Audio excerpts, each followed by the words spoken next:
Chapter 8. I say the ghost of Jeeves because in that first awful moment that was what I had the apparition docketed as. The words, "What ho, a spectre," trembled on my lips, and I reacted rather like the heroine of Murder at Greystone Grange on discovering that the thing had come to doss in her room. I don't know if you've ever seen a ghost, but the general effect is to give you quite a start.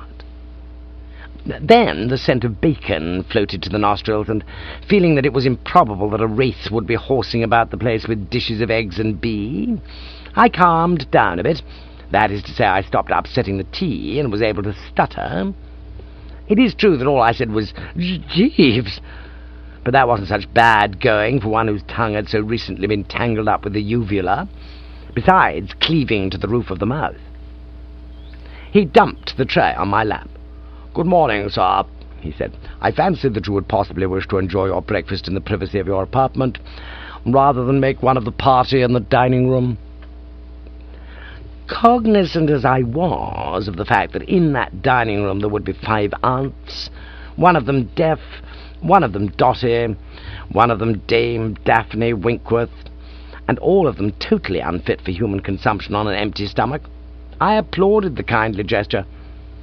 All the more heartily because it had just occurred to me that in a house like this, where things were sure to be run on old-fashioned lines rather than in a manner in keeping with the trend of modern thought, the butler probably waited at the breakfast table.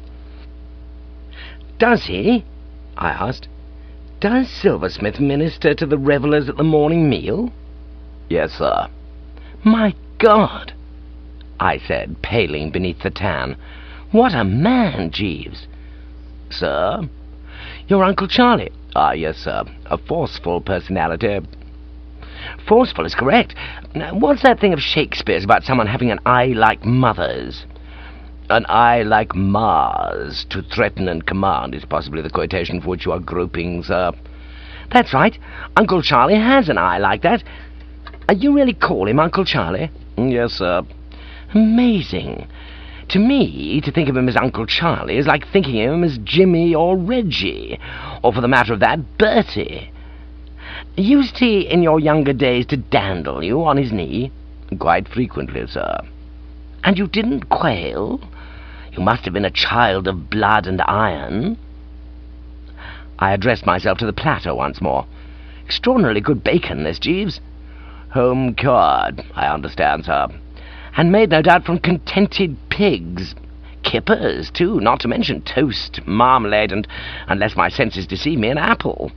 Say what you will of Deverell Hall, its hospitality is lavish. I don't know if you've ever noticed it, Jeeves, but a good spirited kipper first thing in the morning seems to put heart into you."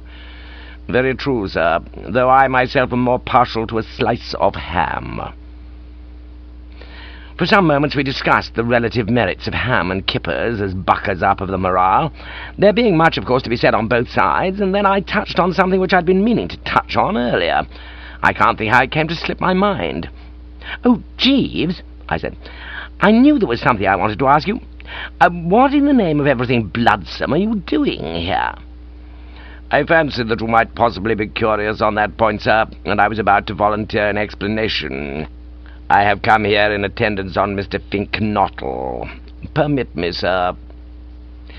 He retrieved the slab of kipper which a quick jerk of the wrist had caused me to send flying from the fork, and replaced it on the dish. I stared at him wide-eyed, as the expression is. "Mr. Finknottle?" "Yes, sir." "But Gussie's not here?" "Yes, sir. We arrived at a somewhat late hour last night." A sudden blinding light flashed upon me. "You mean it was Gussie to whom Uncle Charlie was referring when he said that Mr. Wooster had punched the time clock? I'm here saying I'm Gussie, and now Gussie is blown in saying he's me?" "Precisely, sir. It is a curious and perhaps somewhat complex situation that has been precipitated." "You're telling me, Jeeves?" Only the fact that by doing so I should have upset the tray prevented me turning my face to the wall. When Esmond Haddock in our exchanges over the port had spoken of the times that try men's souls, he hadn't had a notion of what the times that try men's souls can really be, if they spit on their hands and get right down to it. I levered up a forkful of kipper and passed it absently over the larynx, endeavouring to adjust the faculties to a set-up which even the most intrepid would have had to admit was a honey. But how did Gussie get out of stir? The magistrate decided on second thoughts to substitute a fine for the prison sentence, sir. What made him do that? Possibly the reflection that the quality of mercy is not strained, sir. You mean it droppeth as the gentle rain from heaven? Precisely, sir, upon the place beneath. His worship would no doubt have taken into consideration the fact that it blesseth him that gives and him that takes, and becomes the throned monarch better than his crown. I mused. Yes, there was something in that. What did he soak him? 5 quid? Yes, sir. And Gussie brassed up and was free? Yes, sir. I put my finger on the nub. Why? I said. I thought I had him there, but I hadn't, where a lesser man would have shuffled his feet and twiddled his fingers and mumbled, "Yes, I see what you mean, that is the problem, is it not?" He had his explanation all ready to serve and dished it out without batting an eyelid. It was the only course to pursue, sir.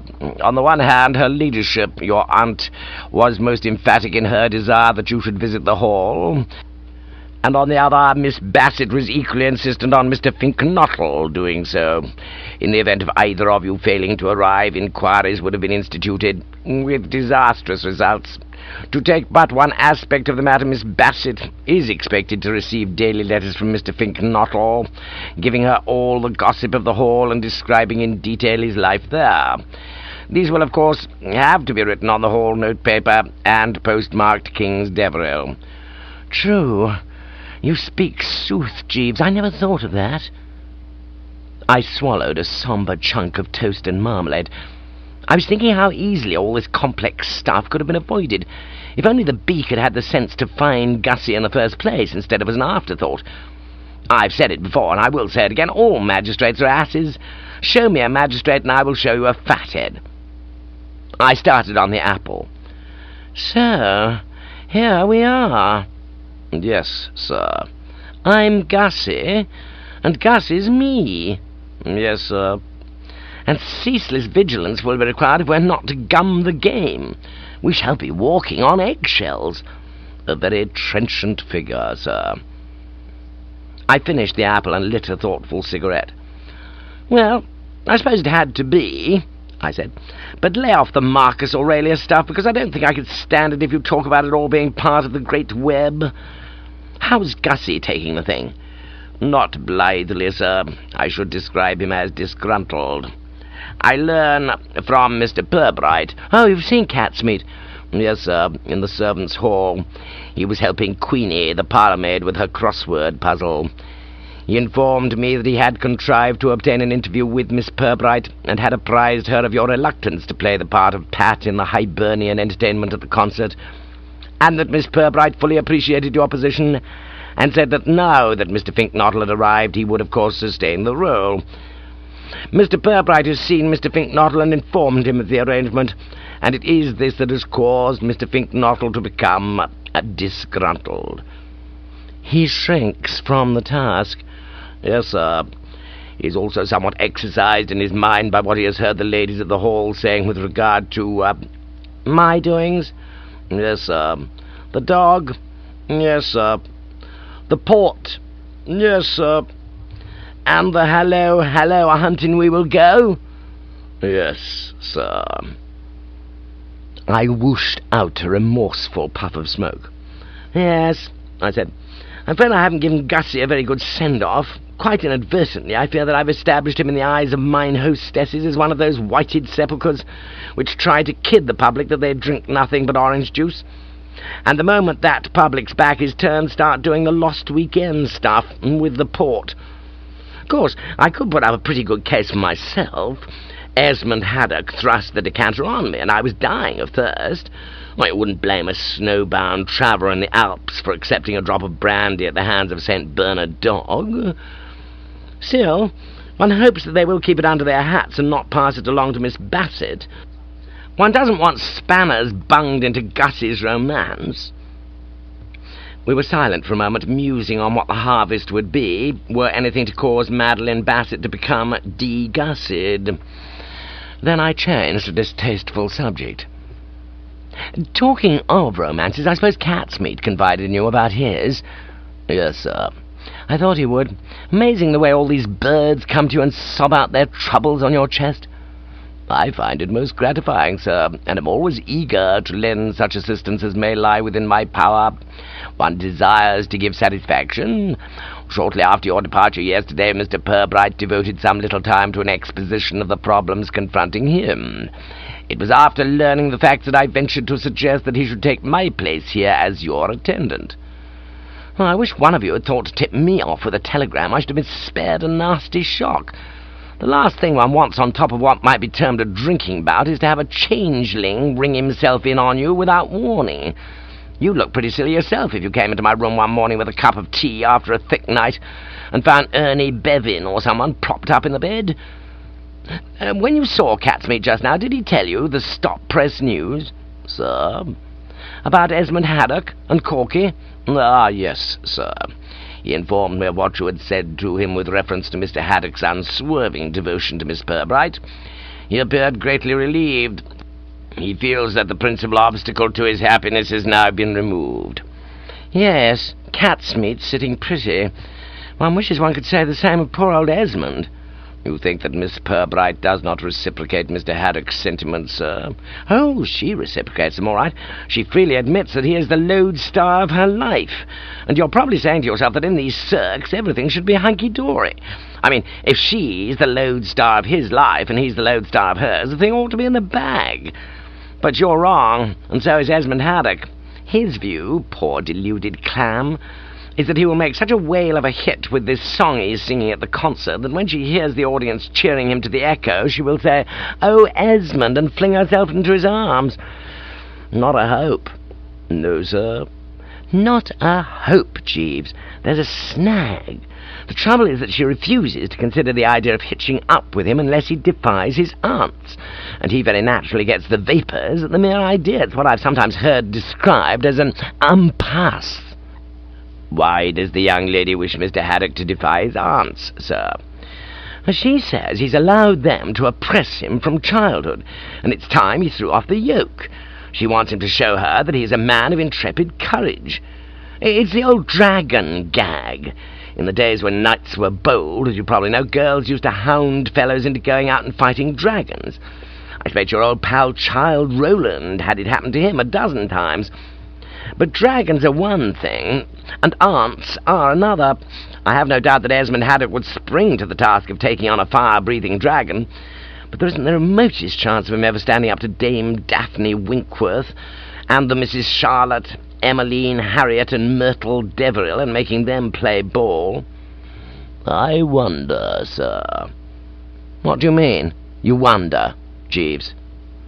"It crossed my mind as a possibility, sir, that were Mr. Haddock's performance at the concert to be the success he anticipates, his attitude might become more resolute. I have not myself had the opportunity of studying the young gentleman's psychology, but from what my Uncle Charlie tells me, I am convinced that he is one of those gentlemen on whom popular acclamation might have sensational effects. Mr. Haddock has been, as you say, a repressed life, and he has no doubt a very marked inferiority complex. The cheers of the multitude frequently act like a powerful drug upon young gentlemen with inferiority complexes." I began to grasp the gist. "You mean that if he makes a hit, he will get it up his nose to such an extent that he will be able to look his aunts in the eye and make them wilt?" "Precisely, sir. You will recall the case of Mr. Little." "Golly, yes, that's right. Bingo became a changed man, didn't he? Jeeves, I believe you've got something." "At least the theory which I have advanced is a tenable one, sir." "It's more than tenable. It's a pip. Then what we've got to do is to strain every nerve to see that he makes a hit. What are those things people have?" "Sir?" "Opera singers and people like that." "You mean a clack, sir?" "That's right. The word was on the tip of my tongue. He must be provided with a clack. It will be your task, Jeeves, to move about the village, dropping a word here, standing a beer there, till the whole community is impressed with the necessity of cheering Esmond Haddock's song, till their eyes bubble. I can leave this to you." "Certainly, sir. I will attend to the matter." "Fine. And now I suppose I ought to be getting up and seeing Gussie. There are probably one or two points he'll want to discuss. Is there a ruined mill around here?" "Not to my knowledge, sir." "Well, any landmark where you could tell him to meet me? I don't want to roam the house and grounds looking for him. My aim is rather to sneak down the back stairs and skirt around the garden via the shrubberies. You follow me, Jeeves?" "Perfectly, sir. I would suggest that I arrange with Mr. Finknottle to meet you in, say, an hour's time outside the local post office." "Right," I said. "Outside the post office in an hour or 60 minutes. And now, Jeeves, if you will be so good as to turn it on, the refreshing bath." Chapter 9. What with one thing and another, singing a bit too much in the bath and so on, I was about 5 minutes behind scheduled time in reaching the post office, and when I got there I found Gussie already at the tryst. Jeeves, in speaking of this Finknottle, had, if you remembered, described him as disgruntled, and it was plain at a glance that the passage of time had done nothing to gruntle him. The eyes behind their horn-rimmed spectacles were burning with fury and resentment and all that sort of thing. He looked like a peevish halibut. In moments of emotion, Gussie's resemblance to some marine monster always becomes accentuated. "Well," he said, starting in without so much as a what-ho, "this is a pretty state of things." It seemed to me that a cheery, pep-giving word would be in order. I proceeded accordingly to shoot it across. Assenting to his opinion that the state of things was pretty, I urged him to keep the tail up, pointing out that though the storm clouds might lower, he was better off at Deverill Hall than he would have been in a dark dungeon with dripping walls and a platoon of resident rats, if that's where they put fellows who've been given 14 days without the option at Bosher Street Police Court. He replied curtly that he entirely disagreed with me. "I would greatly have preferred prison," he said. "When you're in prison you don't have people calling you Mr. Wooster. How do you suppose I feel, knowing that everybody thinks I'm you?" This startled me, I confess. Of all the things I had to worry about, the one that was gashing me like a knife most was the thought that the populace, beholding Gussie, were under the impression that there stood Bertram Wooster. When I reflected that the little world of King's Deverill would go to its grave believing that Bertram Wooster was an undersized gargoyle who looked like Lester de Pester in that comic strip in one of the New York papers, the iron entered my soul. It was a bit of a jar to learn that Gussie was suffering the same spiritual agonies. "I don't know if you're aware," he proceeded, "what your reputation is in these parts. In case you're under any illusions, let me inform you that your name is Mud. Those women at breakfast were drawing their skirts away as I passed. They shivered when I spoke to them. From time to time I would catch them looking at me in a way that would have wounded a smash-and-grab man. And as if that wasn't bad enough, you seem in a single evening to have made my name Mud, too. What's all this I hear about you getting tight last night and singing hunting songs?" "I didn't get tight, Gussie. Just pleasantly mellowed, as you might say. And I sang hunting songs because my host seemed to wish it. One has to humour one's host." So they mentioned that, did they?" "They mentioned it, all right. It was the chief topic of conversation at the breakfast table. And what's going to happen if they mention it to Madeline?" "I advise stout denial." "It wouldn't work." "It might," I said, for I'd been giving a good deal of thought to the matter and was feeling more optimistic than I had been. "After all, what can they prove?"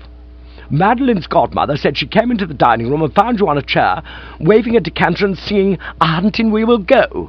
"True, we concede that, but who is to say that that decanter was not emptied exclusively by Esmond Haddock, who, you must remember, was on the table, also singing 'A hunting we will go,' and urging his horse on with a banana?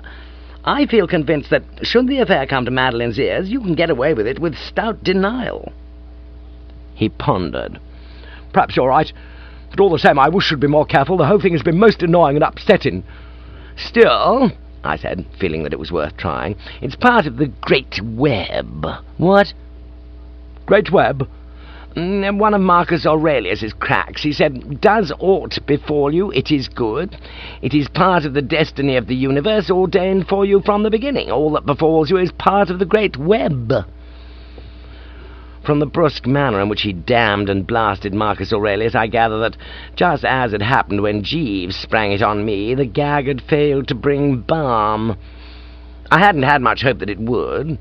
I doubt, as a matter of fact, if Marcus Aurelius's material is ever the stuff to give the troops at a moment when they've just stubbed their toe on the brick of fate. You want to wait till the agony has abated. To ease the strain, I changed the subject, asking him if he had been surprised to find cat's meat in residence at the Hall, and immediately became aware that I had but poured kerosene on the flames. Heated though his observations on Marcus Aurelius had been, they were mildness itself compared with what he had to say about cat's meat. It was understandable, of course, if a fellow has forced you against your better judgment to go wading in the Trafalgar Square fountain at 5 in the morning, ruining your trousers and causing you to be pinched and jugged and generally put through it by the machinery of the law. No doubt you do find yourself coming round to the view that what he needs is disemboweling with a blunt bread knife. This, among other things, was what Gussie hoped some day to be able to do to cat's meat, if all went well, and, as I say, one could follow the train of thought. Presently, having said all he could think of on the topic of cat's meat, he turned, as I'd rather been expecting he would, to that of the cross-talk act of which the other was the originator and producer. "What's all this Pirbright was saying about something he called a cross-talk act?" he asked, and I saw that we'd reached a point in the exchanges where suavity and the honey word would be needed. "Ah, yes, he mentioned that to you, did he not? It's an item on the programme of the concert which his sister is impresarioing at the village hall shortly. I was to have played Pat in it, but owing to the changed circumstances, you will now sustain the role." "Will I? We'll see about that. What the devil is the damn thing?" "Haven't you seen it? Pongo Tristleton and Barmy Phipps do it every year at the Drone Smoker." "I never go to the Drone Smoker." "Oh? Well, it's, how shall I put it? It's what is known as a cross-talk act. The principals are a couple of Irishmen named Pat and Mike, and they come on and, but I have the script here," I said, producing it. "If you glance through it, you'll, get the idea." He took the script and studied it with a sullen frown. Watching him, I realized what a ghastly job it must be, writing plays. I mean, having to hand over your little effort to a hard-faced manager and stand shuffling your feet while he glares at it as if it hurt him in a tender spot, preparatory to pushing it back at you with a curt, "It stinks." "Who wrote this?" asked Gussie as he turned the final page. And when I told him that cat's meat was the author, he said he might have guessed it. Throughout his perusal he had been snorting at intervals, and he snorted again, a good bit louder, as if he were amalgamating about 6 snorts into one snort. "The thing is absolute drivel. It has no dramatic coherence. It lacks motivation and significant form. Who are these two men supposed to be?" "I told you, a couple of Irishmen named Pat and Mike." "Well, perhaps you can explain what their social position is, for it is frankly beyond me. Pat, for instance, appears to move in the very highest circles, for he describes himself as dining at Buckingham Palace, and yet his wife takes in lodgers." "I see what you mean. Odd." "Inexplicable. Is it credible that a man of his class would be invited to dinner at Buckingham Palace, especially as he is apparently completely without social savoir-faire? At this dinner party to which he alludes, he relates how the Queen asked him if he would like some mulligatawny, and he, thinking that there was nothing else coming, had 6 helpings, with the result that, to quote his words, he spent the rest of the evening sitting in a corner full of soup. And in describing the incident, he prefaces his remarks at several points with the expressions bigorra and faith and begob. Irishmen don't talk like that. Have you ever read Synge's Riders to the Sea? Well, get hold of it and study it, and if you can show me a single character in it who says faith and begob, I'll give you a shilling. Irishmen are poets. They talk about their souls, and mist and so on. They say things like, 'An evening like this, it makes me wish I was back in County Clare watching the cows in the tall grass.'" He turned the pages frowningly, his nose wrinkled, as if it had detected some unpleasant smell. It brought back to me the old days at Morven House, Bramley-on-Sea, when I used to take my English essay to be blue-pencilled by the Reverend Aubrey Upjohn. "Here's another bit of incoherent raving. 'My sister's in the ballet.' You say your sister's in the ballet? Yes, begorra, my sister's in the ballet. What does your sister do in the ballet? She comes rushing in, and then she goes rushing out. What does she have to rush like that for? Faith and begob, because it's a Russian ballet. Well, it simply doesn't make sense. And now we come to something else that's quite beyond me, the word bus. After the line, because it's a Russian ballet, and in other places throughout the script the word bus in brackets occurs. It conveys nothing to me. Can you explain it? It's short for business. That's where you hit Mike with your umbrella to show the audience that there has been a joke. Gussie started. Are these things jokes? Yes. I see. I see. Oh, well, of course, that throws a different light on... He paused and eyed me narrowly. Did you say that I'm supposed to strike my colleague with an umbrella? That's right. And if I understand Pirbright correctly, the other performer in this extraordinary production is the local policeman. That's right. The whole thing is impossible and utterly out of the question, said Gussie vehemently. Have you any idea what happens when you hit a policeman with an umbrella? I did so on emerging from the fountain in Trafalgar Square, and I certainly do not intend to do it again. A sort of grey horror came into his face, as if he'd been taking a quick look into a past which he'd hoped to forget.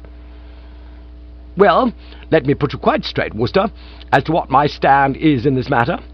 I shall not say begorra. I shall not say faith and begob. I shall not assault policemen with an umbrella. In short, I absolutely and positively refuse to have the slightest association with this degraded buffoonery. Wait till I meet Miss Pirbright. I'll tell her a thing or two. I'll show her she can't play fast and loose with human dignity like this. He was about to speak further, but at this point his voice died away in a sort of gurgle, and I saw his eyes bulge. Glancing around, I perceived Corky approaching. She was accompanied by Sam Goldwyn, and was looking, as is her wont, like $1 million, gowned in some clinging material, which accentuated rather than hid her graceful outlines, if you know what I mean. I was delighted to see her, with Gussie in this non-cooperative mood, digging his feet in and refusing to play ball, like Balaam's ass. It seemed to me that precisely what was needed was the woman's touch. To decide to introduce them and leave her to take on the job of melting his iron front was with me the work of a moment. I had high hopes that she would be able to swing the deal. Though differing from my Aunt Agatha in almost every possible respect, Corky has this in common with that outstanding scourge. She is authoritative. When she wants you to do a thing, you find yourself doing it. This has been so from her earliest years. I remember her on one occasion at our mutual dancing class handing me an antique orange, a blue and yellow mass of pips and mildew, and bidding me bung it at our instructress, who had incurred her displeasure for some reason which has escaped my recollection. And I did it without a murmur, though knowing full well how bitter the reckoning would be. "Hoy!" I said, eluding the cheese hound's attempts to place his front paws on my shoulders and strop his tongue on my face. I jerked a thumb. "Gussie," I said. Corky's face lit up in a tickled-to-death manner. She proceeded immediately to turn on the charm. "Oh, is this Mr. Finknottle? How do you do, Mr. Finknottle? I am so glad to see you, Mr. Finknottle. How lucky meeting you. I wanted to talk to you about the act." "We've just been having a word or two on that subject," I said, "and Gus is kicking a bit at playing Pat." "Oh, no." "I thought you might like to reason with him. I'll leave you to it," I said, and biffed off.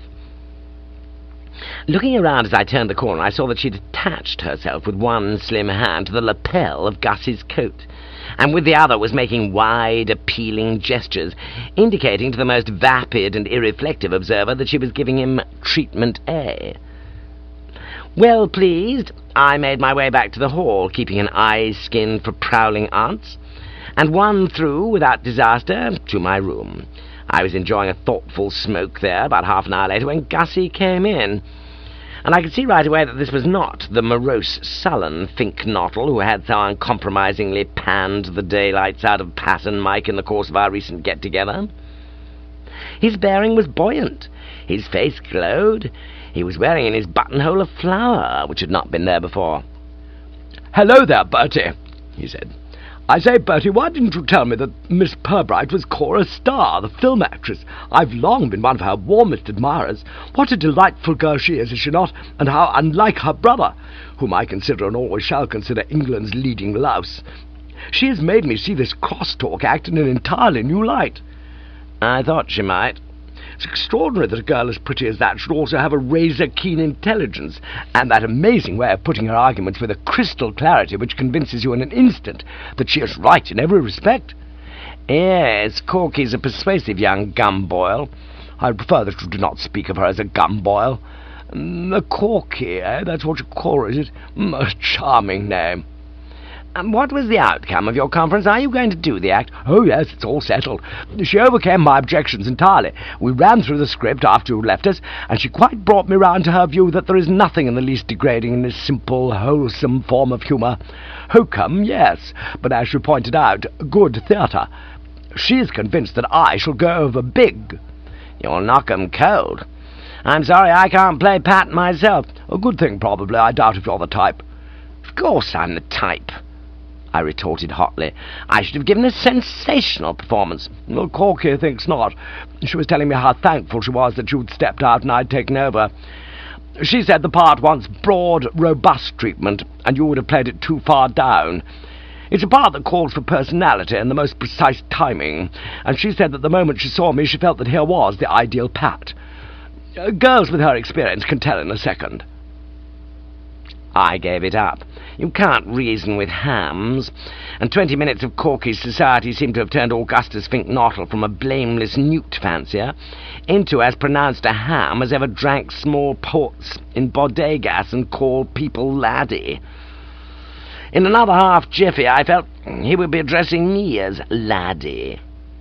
"Well, it's no use talking about it," I said, "because I could never have taken the thing on. Madeline wouldn't have approved of her affianced appearing in public in a green beard." "No, she's an odd girl." It seemed to me that I might wipe that silly smile off his face by reminding me of something he appeared to have forgotten. "And how about Dobbs?" "Eh? When last heard from, you were a bit agitated at the prospect of having to slosh Police Constable Dobbs with your umbrella." "Oh, Dobbs, he's out. He's been given his notice. He came along when we were rehearsing and started to read Mike's lines, but he was hopeless. No technique, no personality, and he wouldn't take direction. Kept arguing every point with the management until finally Corky got heated and began raising her voice, and he got heated and began raising his voice. And the upshot was that dog of hers, excited no doubt by the uproar, bit him in the leg." "Good Lord!" "Yes, it created an unpleasant atmosphere. Corky put the animal's case extremely well, pointing out that it had probably been pushed around by policemen since it was a slip of a puppy, and so was merely fulfilling a legitimate aspiration if it took an occasional nip at one. But Dobbs refused to accept her view that the offence was one calling for a mere reprimand. He took the creature into custody, and is keeping it at the police station until he's been able to ascertain whether this was its first bite. Apparently a dog that has had only one bite is in a strong position, legally." "Sam Goldwyn bit Silversmith last night." "Did he? Well, if that comes out, I'm afraid counsel for the prosecution will have a talking point. But to go on with my story, Corky, incensed, and quite rightly, by Dobbs's intransigent attitude, threw him out of the act, and he's getting her brother to play the part. There is the risk, of course, that the vicar will recognise him, which would lead to an unfortunate situation, but she thinks the green beard will form a sufficient disguise. I'm looking forward to having Pirbright as a partner. I can think of few men whom it would give me more genuine pleasure to hit with an umbrella," said Gussie broodingly, adding that the first time his weapon connected with Catsmeat's head, the latter would think he'd been struck by a thunderbolt. It was plain that Time, the great healer, would have to put in a lot of solid work before he forgot and forgave. "But I can't stay here talking," he went on. "Corky has asked me to lunch at the vicarage, and I must be getting along. I just looked in to give you those poems." "Those what?" "Those Christopher Robin poems. Here they are." He handed me a slim volume of verse, and I gave it the perplexed eye. "What's this for?" Oh, you recite them at the concert, the ones marked with a cross. I was to have recited them, Madeline making a great point of it. You know how fond she is of the Christopher Robin poems. But now, of course, we have switched acts. And I don't mind telling you that I feel extremely relieved. There's one about the little blighter going hoppity, hoppity, hop, which, well, as I say, I feel extremely relieved. The slim volume fell from my nerveless fingers, and I goggled at him. But dash it! There's no good saying, but dash it. Do you think I didn't say, but dash it, when she forced these nauseous productions on me? You've got to do them, she insists. The first thing she will want to know is how they went. But the tough eggs at the back of the row will rush the stage and lynch me. I shouldn't wonder. Still, you've got one consolation. What's that? The thought that all that befalls you is part of the great web, said Gussie, and exited smiling. And so the first day of my sojourn at Deverill Hall wore to a close, full to the brim of V-shaped depressions and unsettled outlooks. Chapter 10. And as the days went by, these unsettled outlooks became more unsettled, those V-shaped depressions even V-er. It was on a Friday that I'd clocked in at Deverill Hall. By the morning of Tuesday I could no longer conceal it from myself that I was losing the old pep, and that unless the clouds changed their act and started dishing out at an early date a considerably more substantial slab of silver lining than they were coming across with at the moment, I should soon be definitely down among the wines and spirits. 'Tis bad to be trapped in a den of slavering aunts, lashing their tails and glaring at you out of their red eyes. It is unnerving to know that in a couple of days you will be up on a platform in a village hall telling an audience, probably well provided with vegetables, that Christopher Robin goes hoppity, hoppity, hop. It degrades the spirit to have to answer to the name of Augustus. And there are juicier experiences than being in a position where you are constantly asking yourself if an Aunt Agatha or a Madeline Bassett won't suddenly arrive and subject you to shame and exposure. No argument about that. We can take that, I think, as read. But it was not those chunks of the great web that were removing the stiffening from the Wooster upper lip. No, the root of the trouble, the thing that was giving me dizzy spells and night sweats and making me look like the poor bit of human wreckage in the before-taking pictures and the advertisements of Haddock's headache hokies, was the sinister behaviour of Gussie Fink-Nottle. Contemplating Gussie, I found my soul darkened by a nameless fear. I don't know if you've ever had your soul darkened by a nameless fear. It's a most unpleasant feeling. I used to get it when I was one of the resident toads beneath the harrow at Malvern House, Bramley-on-Sea, on hearing the Reverend Aubrey Upjohn conclude a series of announcements with the curt crack that he would like to see Wooster in his study after evening prayers. On the present occasion I'd felt it coming on during the conversation with Gussie, which I've just related, and in the days that followed it had grown and grown until now I found myself what is known as a prey to the liveliest apprehension. I wonder if you spotted anything in the conversation to which I refer. Did it, strike you as significant and start you saying, "What ho?" to yourself? It didn't? Then you missed the gist. The first day I'd had merely a vague suspicion. The second day this suspicion deepened. By nightfall on the third day suspicion had become a certainty. The evidence was all in, and there was no getting round it, reckless of the fact that there existed at the Larches, Wimbledon Common, a girl to whom he'd plighted his troth, and who would be madder than a bull pup entangled in a fly-paper were she to discover that he was moving in on another. Augustus Fink-Nottle had fallen for Corky Pirbright like a ton of bricks. You may say, "Come, come, Bertram, you are imagining things," or "Tush, Wooster, this is but an idle fancy." But let me tell you that I wasn't the only one who had noticed it. 5 solid aunts had noticed it. "Well, really," Dame Daphne Winkworth had observed bitterly just before lunch, when Silversmith had blown in with the news that Gussie had once again telephoned to say he would be taking pot luck at the vicarage. Mr. Wooster seems to live in Miss Pirbright's pocket. He appears to regard Deverill Hall as a hotel which he can drop into or stay away from, as he feels inclined." And Aunt Charlotte, when the facts had been relayed to her through her ear trumpet, for she was wired for sound, had said with a short, quick sniff that she supposed they ought to consider themselves highly honoured that the pie-faced young bastard condescended to sleep in the bally place, or words to that effect. Nor could one fairly blame them for blinding and stiffing. Nothing sticks the gaff into your chatelaine more than a guest being constantly AWOL, and it was only on the rarest occasions nowadays that Gussie saw fit to put on the nose-bag at Deverill Hall. He lunched, tea'd, and dined with Corky. Since that first meeting outside the post office, he had seldom left her side. The human poultice, nothing less. You can readily understand, then, why there were dark circles beneath my eyes, and why I'd almost permanently now a fluttering sensation at the pit of the stomach, as if I'd recently swallowed far more mice than I could have wished. It only needed a word from Dame Daphne Winkworth to Aunt Agatha to the effect that her nephew Bertram had fallen into the toils of a most undesirable girl. A Hollywood film actress, my dear. I could see her writing it as clearly as if I'd been peeping over her shoulder, to bring the old relative racing down to Deverill Hall with her foot in her hand. And then what? Ruin, desolation, and despair. The obvious procedure, of course, when the morale is being given the sleeve across the windpipe like this, is to get in touch with Jeeves and see what he has to suggest.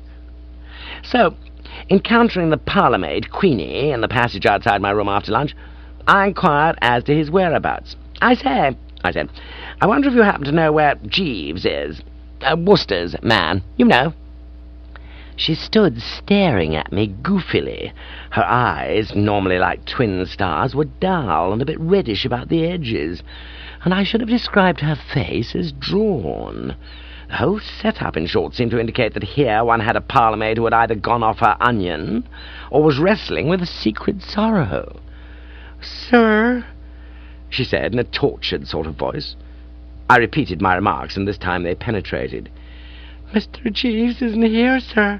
Mr. Wooster let him go to London. There was a lecture he wanted to be at."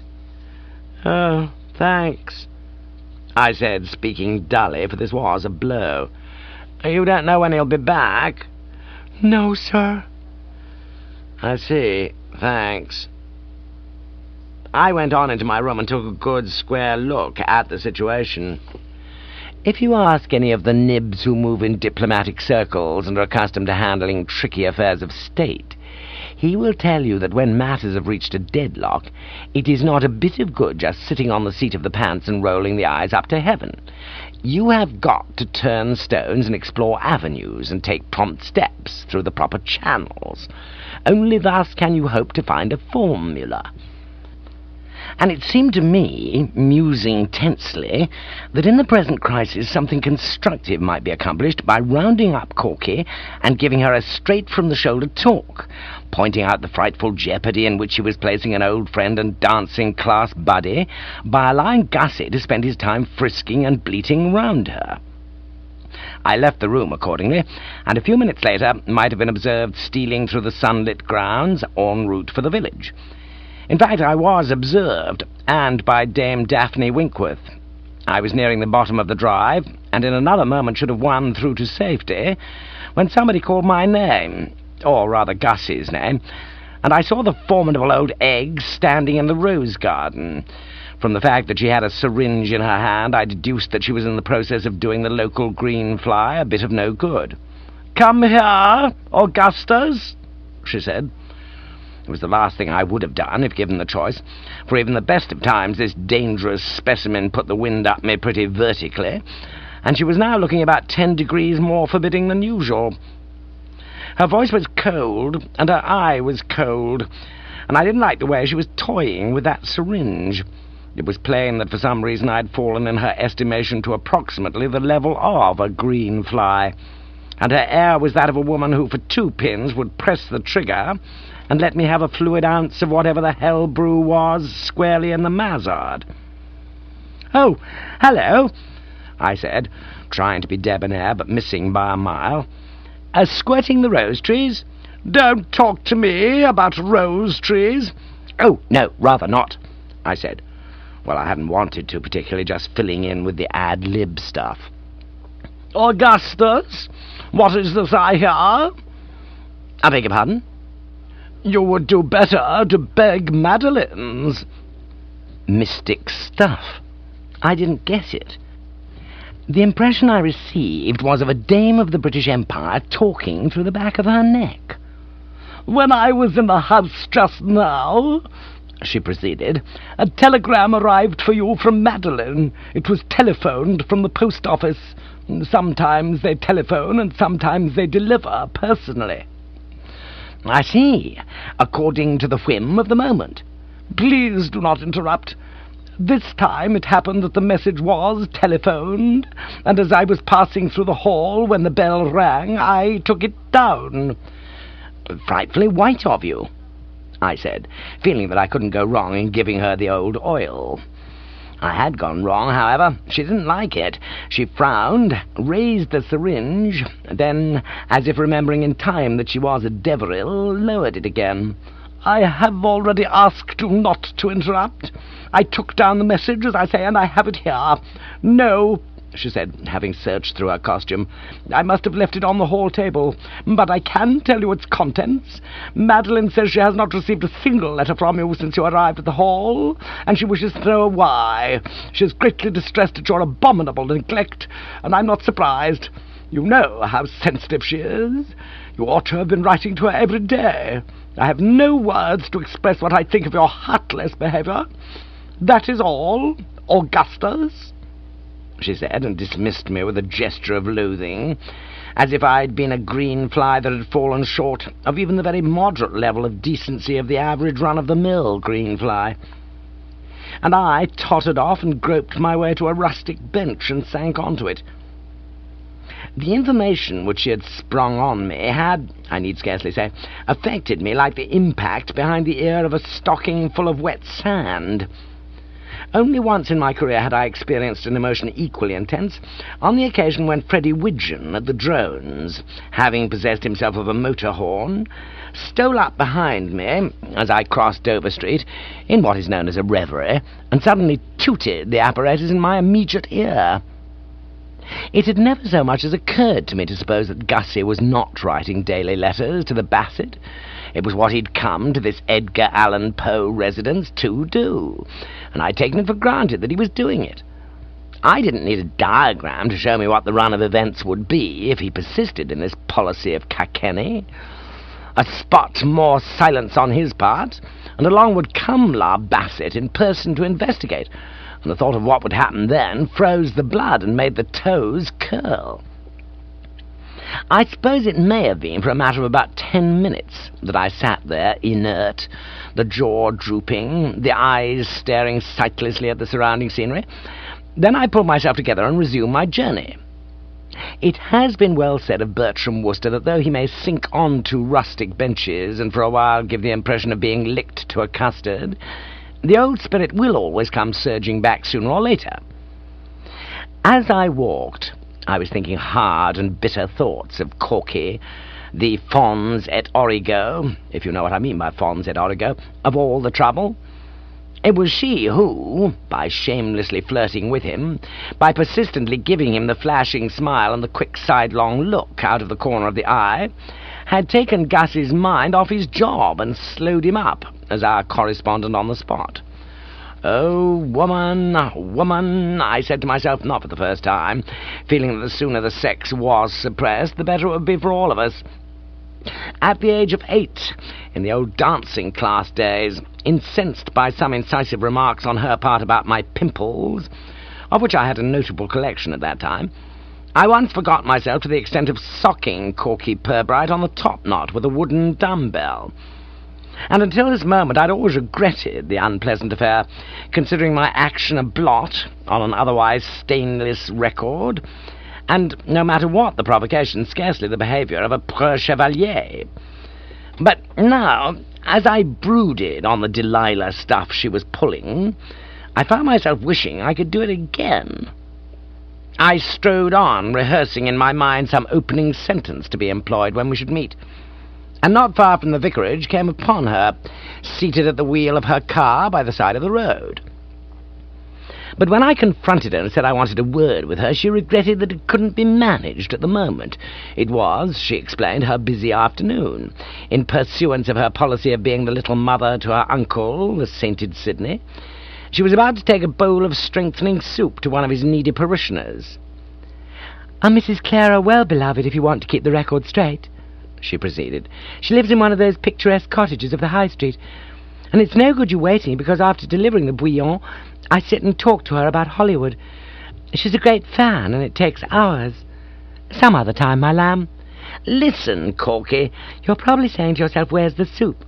I unfortunately forgot to bring it along, and Gussie has trotted back for it. What a delightful man he is, Bertie.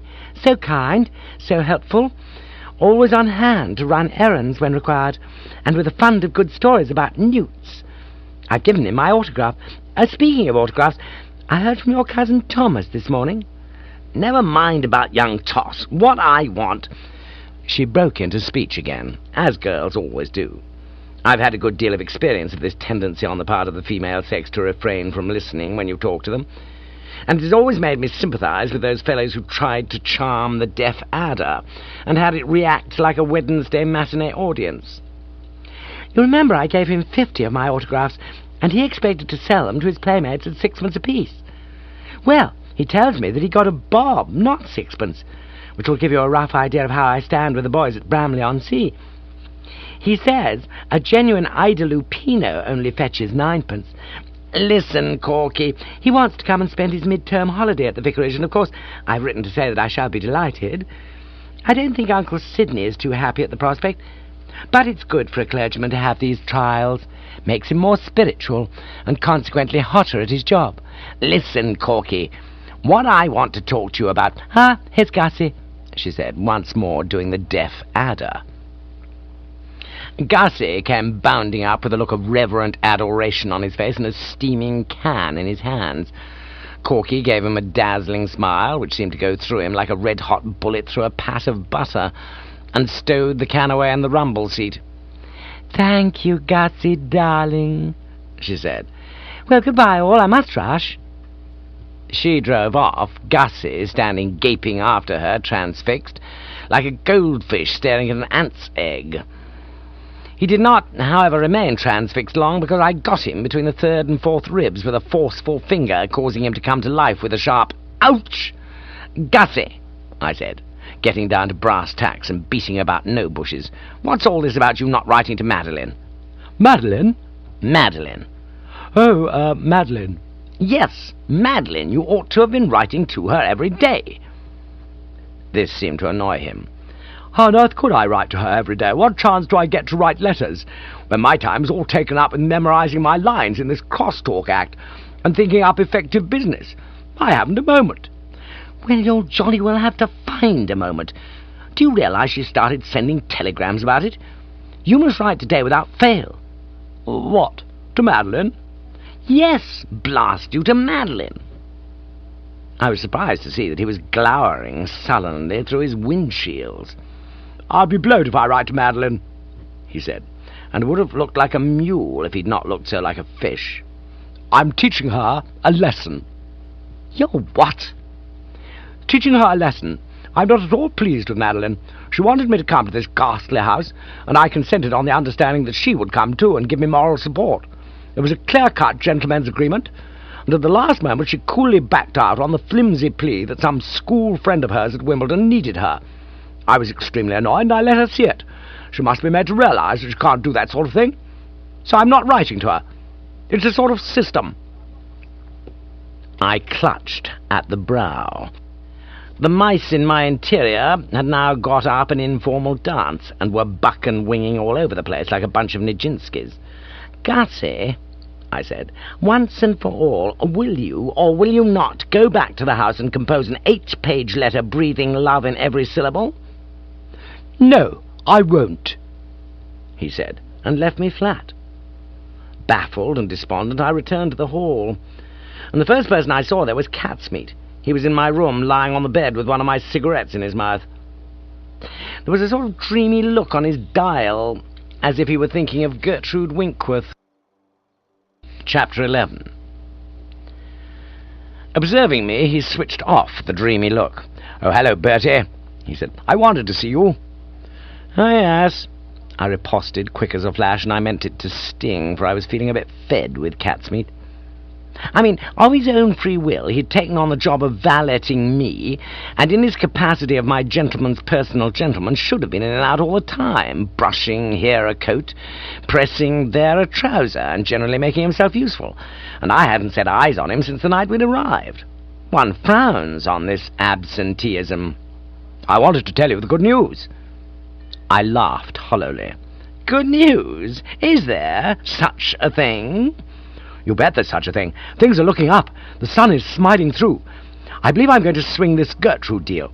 Owing to the footling social conventions which prevent visiting valets hobnobbing with the daughter of the house, I haven't seen her, of course, to speak to, but I've been sending her notes by Jeeves, and she's been sending me notes by Jeeves, and in her latest she shows distinct signs of yielding to my prayers. I think about 2 more communications, if carefully worded, should do the trick. Don't actually buy the fish slice yet, but be prepared." My pique vanished.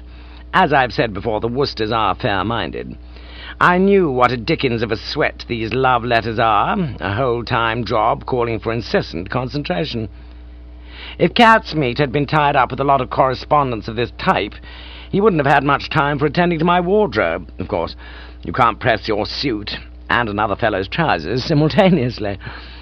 "Well, that's fine," I said, pleased to learn that, though the general outlook was so scaly, someone was getting a break. "I shall watch your future progress with considerable interest. But pigeonholing your love life for the moment, Catsmeat, a most frightful thing has happened, and I should be glad if you could come across with anything in the aid and comfort line. That criminal lunatic, Gussie, what's he been doing?" "It's what he's not been doing that's the trouble.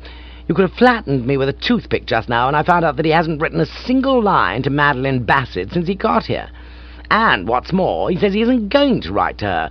He says he's teaching her a lesson," I said, and in a few brief words placed the facts before him.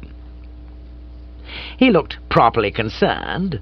Catsmeat's is a kindly and feeling heart, readily moved by the spectacle of an old friend splashing about in the gumbo, and he knows how I stand with regard to Madeline Bassett, because she told him the whole story one day when they met at a bazaar, and the subject of me happened to come up.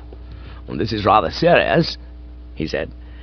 "You bet it's serious. I'm shaking like a leaf. Girls of the Madeline Bassett type attach such importance to the daily letter." "Exactly, and if it fails to arrive, they come and make inquiries on the spot." "And you say Gussie was not to be moved?" "Not an inch. I pleaded with him, I may say passionately, but he put his ears back and refused to cooperate." Catsmeat pondered. "I think I know what's behind all this. The trouble is that Gussie at the moment is slightly off his rocker." "What do you mean, at the moment? And why slightly?" "He's infatuated with Corky. Sorry to use such long words. I mean, he's got a crush on her." "I know he has. So does everybody else for miles around. His crush is the favourite topic of conversation when aunt meets aunt." "There has been comment in the servants' hall, too." "I'm not surprised. I bet they're discussing the thing in Basingstoke."